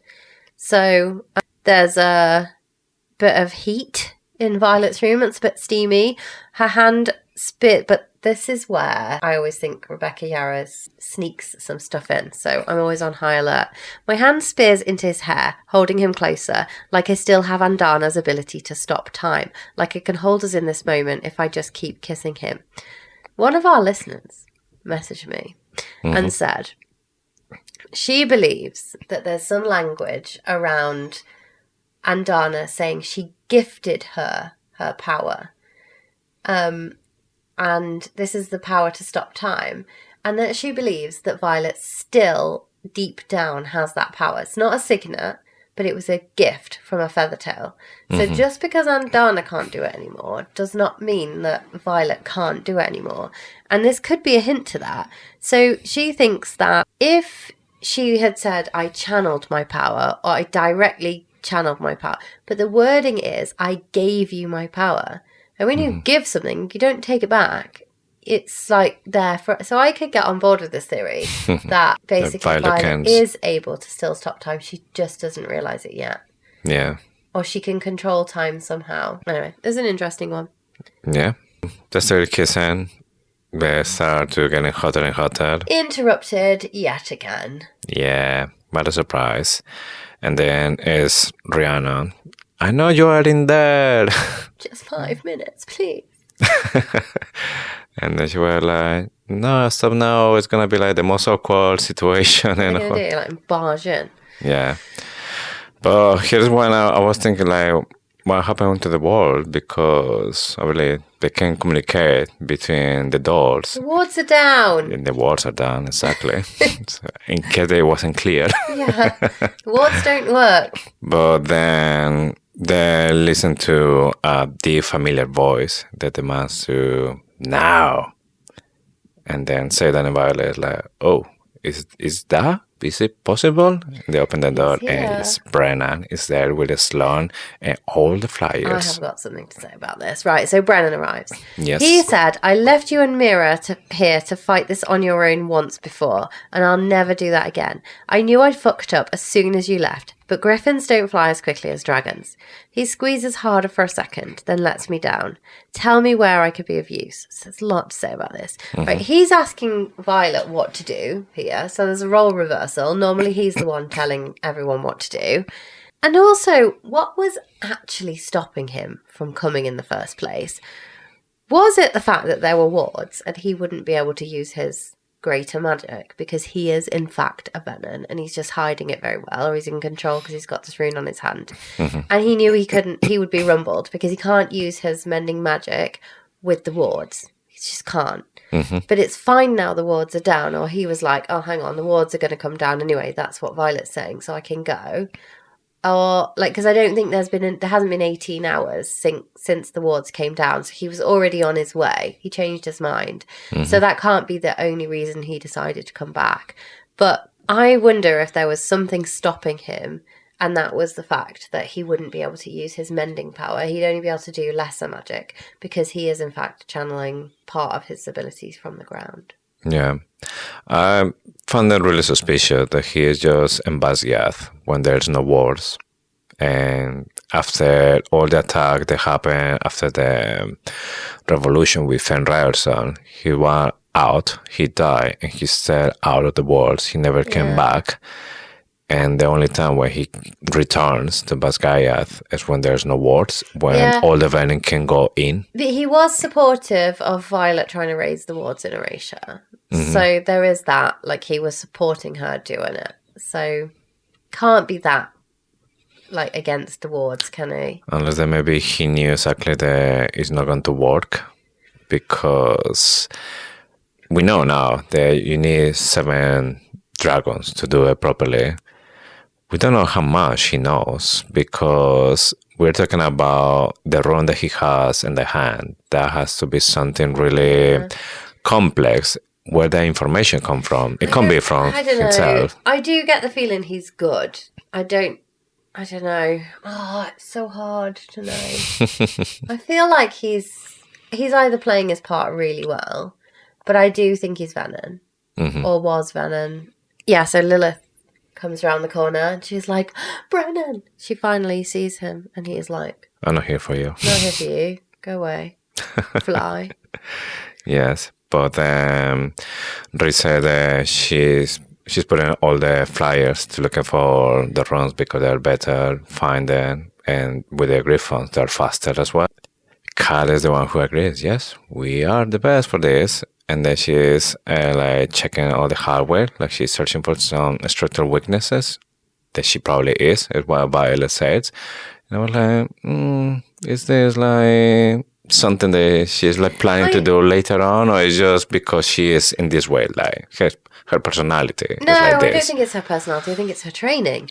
Like, you're on enemy territory. You're looking for weaknesses. Whether that's looking for weaknesses to protect against them, or it's looking for weaknesses to exploit. Come by later. Yeah. I don't think you would instantly. So just like Violet, when she went to Corden, she was seeing weaknesses everywhere. She was like, this place would just fall. So I don't think there's any difference there. I think if you're a military person, you do that wherever you go. Yeah, but then Violet asked to Brenna, have you ever encountered something that you can mend? And then when we find out that, yes, a common magic, he answered, probably not a rune as well. And it's like, did he try before, like, mend a rune? Yeah, also, so I have a question about this. He might have tried, but also, he says, "Do you know how hard it is to mend myself?" Mm-hmm. And that feeds into the theory that he's like not alive. He's like just not reincarnated even, like reanimated. Yeah. Like a Frankenstein type. It's a dead body. He's a walking rune. Yeah. So maybe that's what he's saying, that it's really difficult. Because he can't mend himself. He's basically a rune. Yeah. He's magic. But also, the wardstone is cracked. The wardstone is built on runes. And he manages to mend it. Yeah. So that's the thing that I don't know exactly what he means where he can mend a rune. It's just the pattern, the magic inside with the rune, like the whole thing. Yeah. Rhea is the one who has permission to the general to have a squad in the wardstone chamber. And yeah, granted. I think Lilith only grants that because she knows that Brennan's going to be in there. So Yeah. just like, protect my child Yeah. this time. Keep her in a safe place. Yeah. Chapter 61. Chapter 61. The epigraph. Though there is some debate, it is greatly believed that turning venin heightens one of the Dark Wielder's senses. It is this scholar's belief that the one responsible for the death of King Grethwild developed keener eyesight, for not even the best of His Majesty's royal flyers could see through the darkness the venin hid within to slay our beloved king. Major Edvard Tiller's unaccredited study of the venin, property of the Library of Corden. Interesting. This is the book, I think, that Takaris gave to Violet. Brennan. To Brennan. I think. Mm-hmm. We might have given it to Violet because we know that he gave us some other books, but Yeah. it's the study of Venin. Or is this the one? No, it was the one that Drake wrote that he gave to Brennan. Yeah. Yeah. So this one, I think, has loads in it. So I don't think he had keener eyesight. I think he was a shadow wielder. Mm-hmm. And he hid in the shadows and he could still see because Xaden can see, can't he, when he wields shadows. Was it great Xaden's granddad? Was he also a shadow wielder? Did he kill Grethwild? We're supposed to think it's eyesight, but I honestly think our focus should be on the shadows that he hid within. I think I might have said this before, but I have a theory that this is going to happen again and Xaden's going to kill King Tauri in this way as a venin. Yeah. Is going to hide in the shadows. We definitely get confirmation in the final POV chapter when he's walking down to see Jack Barlow that his shadows are stronger. Yeah. And the other thing I wanted to say was the use of the word Dark Wielder. So I had a look, and in Fourth Wing it's mostly Venin, with a few mentions of Dark Wielder. In Iron Flame, there are so many more mentions of Dark Wielder than there were in... there's still more mention of Venin, but it's getting more and more. I had a thought. Are Dark Wielders flyers and riders who've turned, who already wield magic? And are normal Venin the ones that are just normal people that turn Venin? Yeah. Because they already wield magic and they've got this greater magic and they already got a connection to a signet or to mind work or whatever it is. It's the fact that they use this connection to their signet or their mind work and it just gets stronger. Yeah. For me, the interesting part about this is because it says the venin, one of the senses, it gets stronger. So it could be anything. And the first thought that came to my mind was Violet, because she's always like really into smell. Like she's always like had this really sensitive smell sense. Like she was the one who realized that they were about to drink the serum when they were with the squad. Yeah. She's constantly saying like all around her, so it's like she's really sensitive. And I was like, could be this maybe as well, like a hint as a Violet part venin, that she had like one of the skills or one of the things that venin has. I tend to think that's more that she's part dragon. I came with the dragon thing as well, but now when we're talking about this, because I think that Violet is somehow like an hybrid between venin and dragon, so this could be more like the Venin part. No. So they're on their way. Squads from 3rd and 4th Wing stand in formation with the Basgaiath cadets. It would be terrifying, wouldn't it? Standing there, seeing all these Venin, 1,000 wyvern flying at you like a cloud. And more for Violet, because she's been a couple of times already with this situation. First and reason when she had to actually fight, she was involved, full involved. She nearly lost, and that was one. Like 4 Venin. Yes, and then she had a little bit an erasure with all these wyverns coming, but nothing happened in the end. Like this. But now, this time, she knows there's no wars, there's no backup. It's just us against them. Yeah. Lilith was Venin. And I think we get the confirmation of this. And if Lilith was Venin, Sloane had to have turned her mortal, and by returning the power she stole, because I don't think she did it very often, I think she was in control of it most of the time before she died. And we'll talk about that more next week. But Lilith was Venin. So she looks up at her mum, standing in front of Basgaiath. She says, the place she sacrificed us and her very soul for. Yeah. She's got to be Venin, hasn't she? She had no soul because she was just looking for power somehow to survive. I think she first did it to protect her unborn child. Then she did it again when they were living on the eastern border, and we hear about this on presentation day when Violet sees she has bloodshot eyes. So she did it again then, and then this is when Daddy Soringale started working on his research and I don't think he cured her, or either he did cure her, but why would they have kept the cure a secret? Possibly because the cure is to do with feathertails. They didn't have more to make more. Yeah, and it's a balance thing. That's why I think the Violet is hybrid between Venin and Dragon, because I'm thinking the Lily's channel from the ground where she was pregnant, maybe because she was dying, she wanted to survive because this fever that she had. Then she turned into a Venin with a baby inside. This was turning as well like half Venin. And the Daddy Sorangel somehow with a egg or that dragon or blood, the feather tail, something related with dragons. Give her something when she's still pregnant. And then this magic or this blood mixing with the venom. No, I think it was like, yeah. But I still think that happened when she was pregnant, but I think she channeled again later because we get that story on presentation day about how she had bloodshot eyes. Yeah. No, definitely she channeled. So she wasn't completely cured, but I think it was more for the baby than for her. I also think that was the reason they were moved back to Basgaiath, because she was trying to protect Violet. The Venin, I think the Venin have been after Violet for a long time. I don't think they're just after her now. She's a lightning wielder. I think they've been after her. There's some kind of prophecy here where they've been after her for a long time. And they were posted on the eastern border, and then it happened. And then they were reposted in Basgaiath just as like a protection for Violet more than anything else.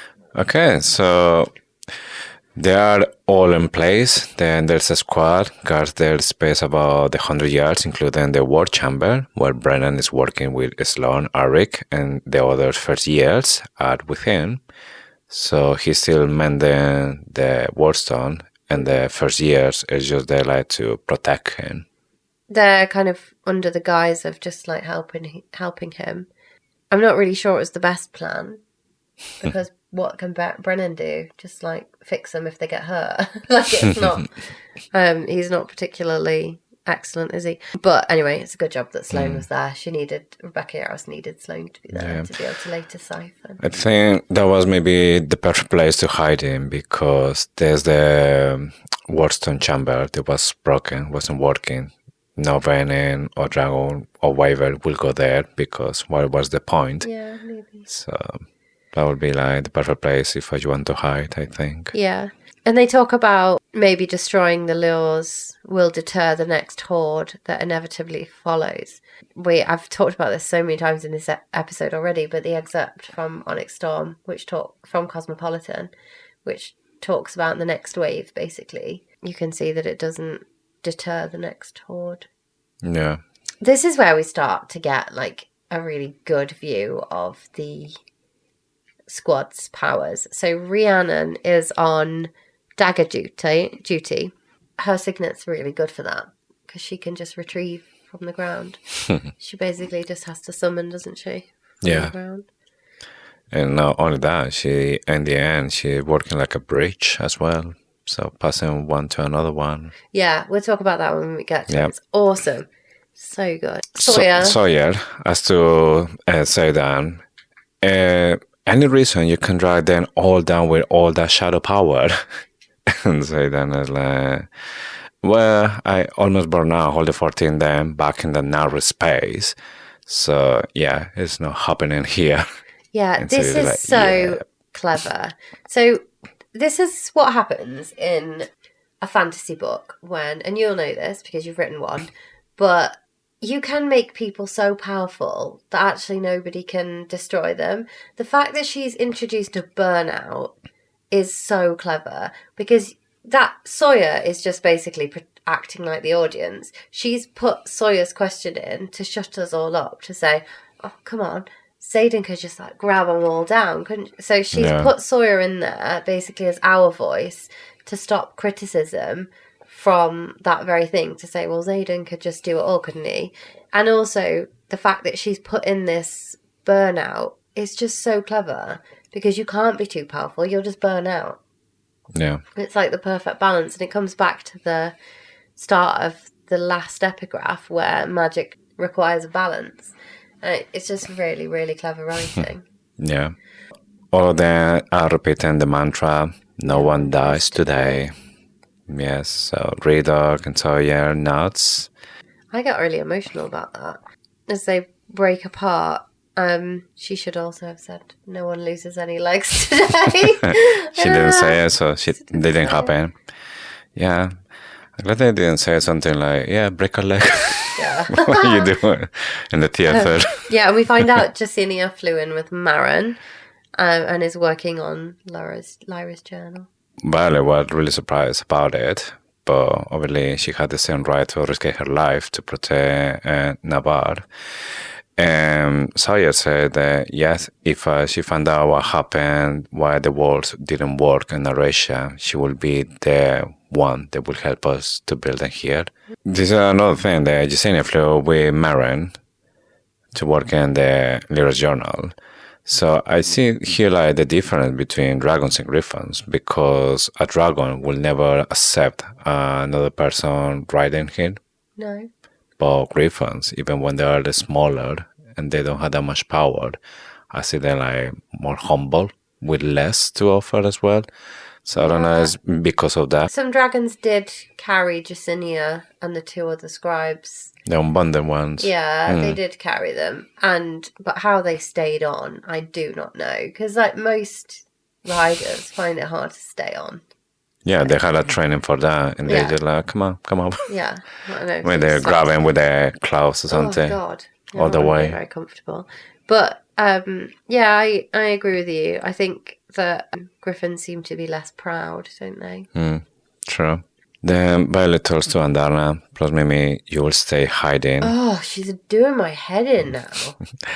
And she says, I can hide. Yeah. And she does. And then even Tairn is the one who said that that's one of the benefits of being a black dragon, that we're born for the night. Mm-hmm. But still doesn't know. Yeah. Andarna knows what is needed. I will stand, I will keep watch, but I will not leave you this time. Yeah. Xaden meets Violet between the dragons. They kiss, and Xaden said, I love you. I should say that when we're about to fight on reason as well. So I know committing the same mistake. So like he's growing now. Yeah. She said, I love you too, and just do me a favor, don't die. Yeah. And he says, even Malak himself couldn't keep me from you. And I feel like this is foreshadowing again. I think this is another hint to the fact that we will have a Dumbledore-type moment Violet dies, goes to speak to Malak, or Xaden dies. Or it would be a Xaden POV, but I think it would be Violet. And then she's waiting and has a conversation with Malak, and then she comes back. Yeah, that's the thing that we were talking in the previous episode. That for me, that will be maybe the maximum they will get with gods, mixing with this story. Just kind of like, you don't know if it's hallucination or actually it's happening. Yeah, like a near-death experience where you go and you can either choose to go on or you choose to go back. And yeah. I feel like it's pointing to that. Right, so warmth, rain, the charge in the air. It's my mother. A slow smile spreads across my face. It's her way of imbuing her favourite weapon, me.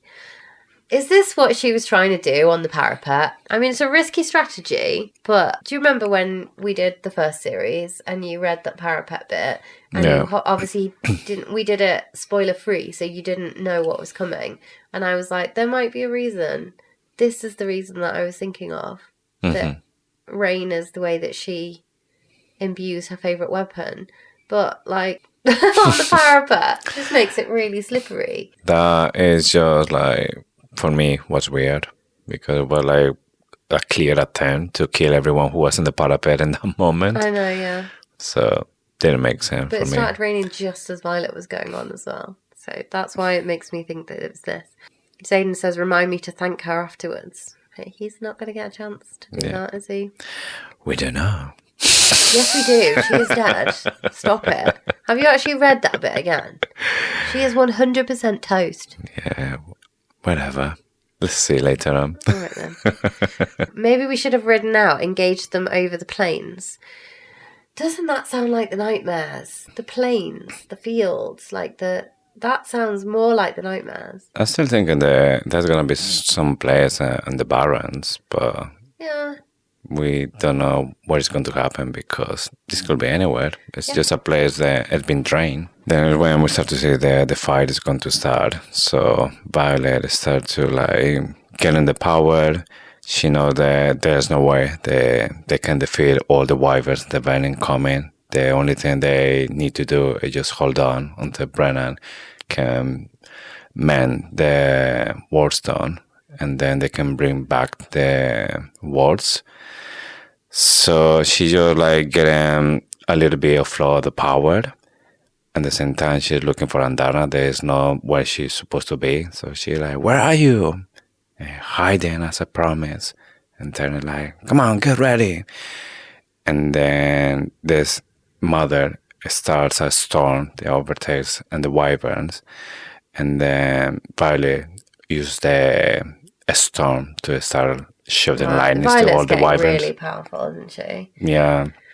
So she takes down wyvern in multiple ways. Like first the cloud, which is the one you're talking about.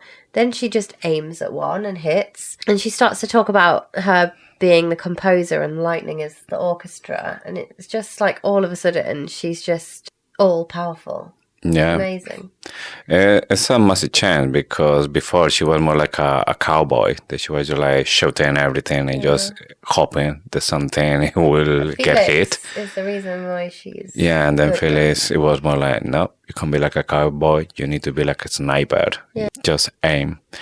But then she need to change the tactics because then we learn that wyverns are like the Venin. They see one thing and they... Yes. Pivot! Pivot! Pivot! They need to change the tactic as well. So some of the wyvern goes to Mami Sorangel as airspace. So she started the fight as well. And then turns order to Violet. You need to focus just on your space. So they fly directly to one of the wyverns. They go into their own space. Tairn strikes from above. He sinks the teeth into the neck of the beast. And there's a sickening crack sound. There's Violet describing this, the neck of the wyvern just cracking. Then Tairn releases the wyvern. The neck is completely broken.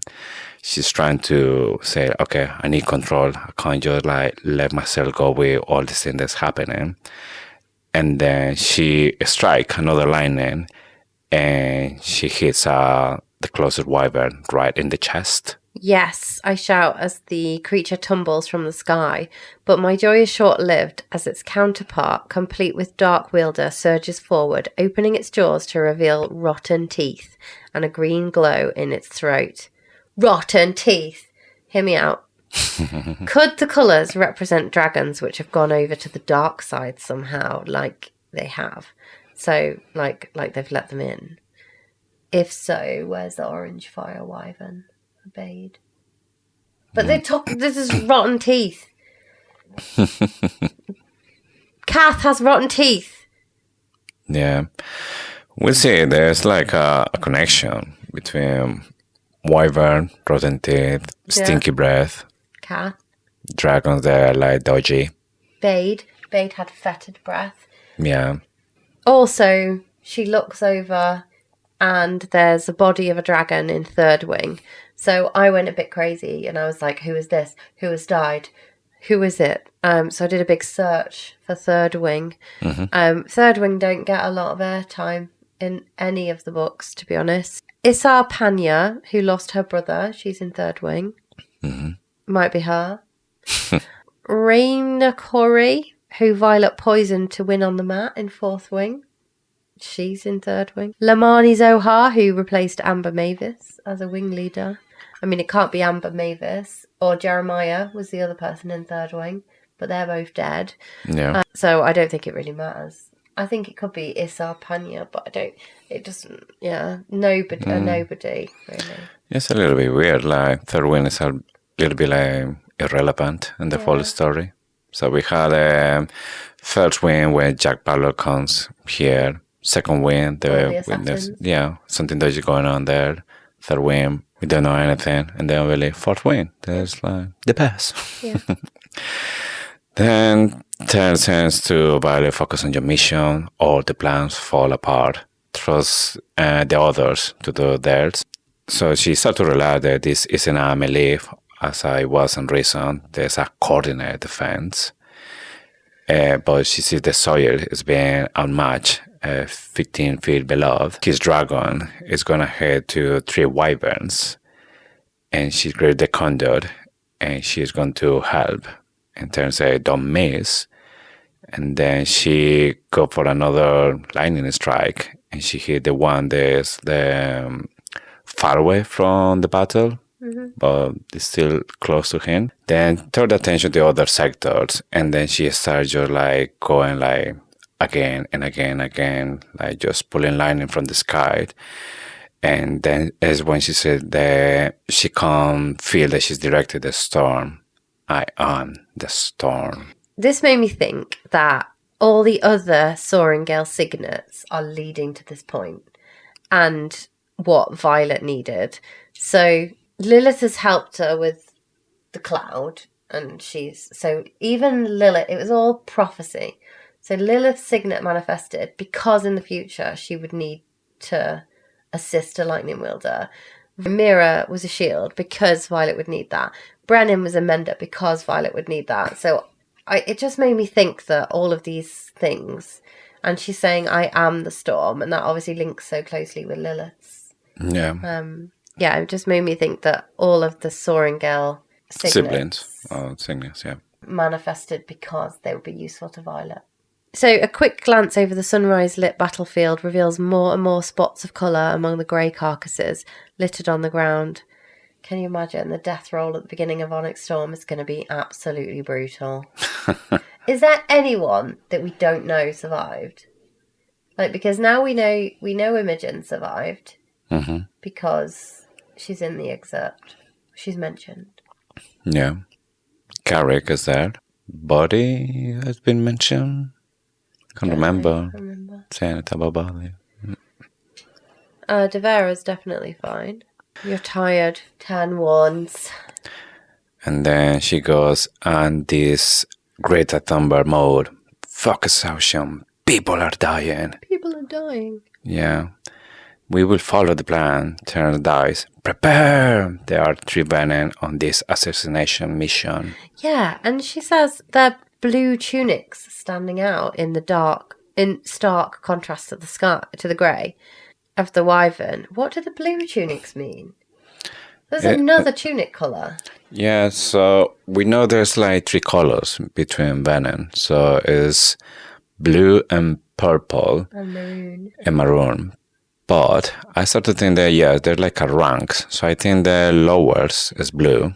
Then we had generals, because the one that's talking to Xaden and Violet, it was a general, and it was purple. And then the interesting one for me is from the first nightmare, because it was maroon. And I think that was like from the original one from the Venin from 650 years ago. Yeah. And that's why it's a completely different color. He's like big boss. Yes. If this is like a vampire's book, that one would be Dracula, like the original one would be like the first one. And then all the other ones are just like modern. Right, this is where we get to see the squad working together, and it is awesome. I read this bit like 3 times yesterday in prep for this. It's so good. So Riddick's dagger gets broken. Rhys summons it. This happens like when she's counting down from 10. She's counting up to 10 because there's 10 seconds until this other wyvern arrives. And so Riddick's dagger is broken. Rhys summons it. She gives it to Sawyer. Sawyer fixes it with his metal manipulation. Then Rhys gets it back to Riddick, all in 10 seconds. This is amazing. Like, so Violet's like, I grin at how seamlessly we work as a team, then face the coming tidal wave. I was grinning at how amazing Rebecca was at writing, because, and I've said this like several times this episode already, but she knew that this was going to happen when those signets manifested. She didn't just give Rhiannon summoning for no reason. She didn't just give Sawyer metal manipulation for nothing. Like, this type of moment she knew was going to be needed, and she, like, this is right at the end of Iron Flame, and she had written that after just around chapter 16, 17, 18, whatever it was, after threshing of Fourth Wing. It's just amazing. Like, the foresight she has in planning these books. And that's just it. Like, what's Garrick's signet? How's Bodhi's signet going to come into play? Heaton, he can breathe underwater. I haven't mentioned that yet this episode, so it was about time I did. Yeah. But all of these things are totally planned, and she knows when those signets are going to come into play. And just seeing the Iron Squad work together like that in 10 seconds, it was really good. I loved reading that bit. Yeah. I honestly, I don't know if she planned from day one, like all the sickness, how it's going to be for second book or third book or at some point in the future. And then she was like, yes, this is going to happen. Or she was just coming with random signal, they put in there, and then the second one, she put it all together. Whatever it is, it's still like amazing. Yeah. The way that it's been just put all the pieces together to come to this. Yeah, I tend to think that she knew what that squad would need to be able to do. And she wrote them. She manifested the signets in her imagination to do that. Yeah. I really like the bit where it says, Tairn says, you're beginning to think like, and then Violet interjects again, saying, like Brennan, and Sigale says, like Tairn. So it's... Yeah, they start to be alike. Yeah. Yes, but then a flash of blue is all the warning that I need to pan an alloy hilt dagger. She said, can you level up? They said to Tairn, stay in your saddle. And the Venin grabs a horn and holds on. You are the one he wants. Again. The Venin mounts Tairn. I had a really wild thought about this one. He's like got wet, stringy blonde hair. I mean, it's wet because it's raining, but it made me think of Dylan. Remember Dylan? Yeah, the first day from Fourth Wing. Could this be Dylan? Would she have recognised him? I mean, the description is there. I give you that. Now, is possible? I don't see it. It's Venin running around the bottom of the parapet, catching. Yeah. I mean, I remember that in Fort Wayne, they had like some horses with stuff to peel out the bodies. But yeah, maybe... The fact it says, like, he looks so young, but so did Jack. it puts them in the same year. It like puts them in the same bracket. Yeah. For me, I think it's. But if it was Dylan, I do think there would be more of a reference, like to either the ring around his neck, or there would be some more reference. But I just like to make me think of. It's come with something like unhinged. Yeah, Dylan was going to have he had the potential to be so great. Yeah, for me, when she said that he looks so young, because she said the same with the first nightmare of the Venin. So we're talking about potentially General Daramor. She says as well that it's really young, but then when she says this one is like really young as well, like same as Jack. So how old are we talking about from this Venin? Is in the 20s and the 30s then? So it's gonna be in the 30s. Age when you become a Venin, No. like a vampire. Yeah, that's what I'm thinking, that once you turn into a Venin, as long as you're still channeling, you never die and you never get old. Yeah. So that was interesting to see from Violet's point of view how old look this Venin. Violet answer is like, your sage? Violet asks, but then she places a dagger into his tip and flick the wrist, but he catches the blade. Yeah, he says you'll meet them all soon enough. I think this is proof then that there's more than one leader in the Venin. There's more than one sage. There's more than one general. So we've got General Daramor, Xaden's granddad, like all these possibilities that there could be. That's the proof there, isn't it? That there's more than one. Yeah, they turn into a proper army with different ranks and different like generals or whatever. Because of Panchak, Atos. Yeah. Yeah. They start to give in a formation. Yes. But then a green blur comes in front of the right, and it's Rhiannon. She jumps, landing in front of the Violet's saddle in a crouch. And that is the end of the chapter. That's it. So, the end of the chapter is a bit of a cliffhanger. Rhi jumps from Fierge to Tairn, and that's it. Like, we've got to wait now till next week. Yeah. It felt like a weird way to end a chapter, didn't it? But it would have been a really, really long chapter if she hadn't ended it somewhere. But yeah, it felt like it was a cliffhanger. Yeah. We promised a cliffhanger, a dragon hanger, and there it was. Well done for hanging to the pommel as we deep dive in chapter 59 to 61 of Iron Flame. We are getting so close to Onyx Storm. Oh, I want it in my hands, but I also don't, because the like hype and I just really love the theorizing and everything. And I know we've still got another 2 books to come, so. I think that's the worst scenario about this, that we've been waiting for such a long time for this Onyx Storm to arrive.